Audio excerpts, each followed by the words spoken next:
Share ko pala sa inyo guys itong aking photos. Ayan, golden photos money plant ito na normal lang.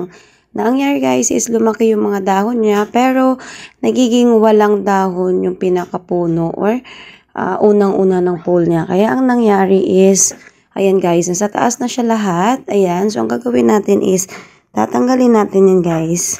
Ayan, papakita ko sa inyo yung idea kung paano at mabilisan ang pagtanggal nito.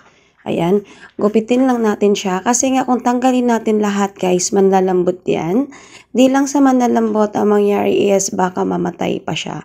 Dahil ginawa ko na to before, nasa coco pole, tanggalin natin. Pero hindi siya natin babaklasin dyan. Ayan, kita nyo ba? Nakadikit pa rin siya.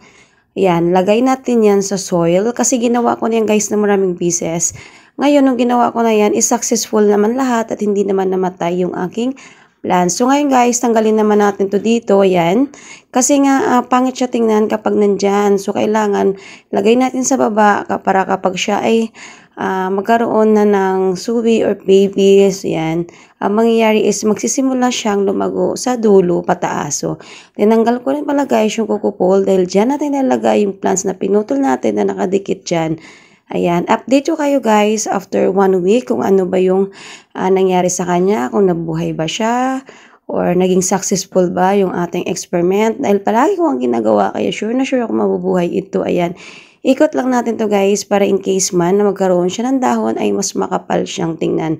Lagi natin tandaan guys na hindi lagi tayo magpuputol para i-propa natin. Kapag naman sa coco pole siya dumikit, pwede natin putulin yung kanyang stem.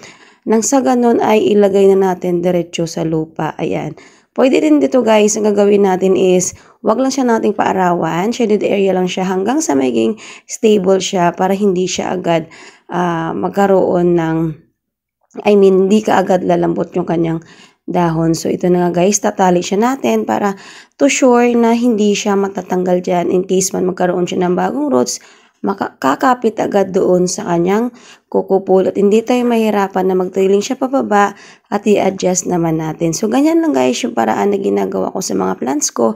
Mostly, ang hilig ko talaga mag-propagation ng plants. Ang dami kong experiment na ginagawa at iyon nga sinishare ko sa inyo nang sa ganun ay meron naman kayong idea. So, gagawin natin guys, diligan natin to sure na kumbaga, to sure na basa kasi gusto talaga ni Photos na laging moist yung kanyang potting mix. Yung gamit ko dito guys is rice hull and soil. Thank you for watching everyone. Bye!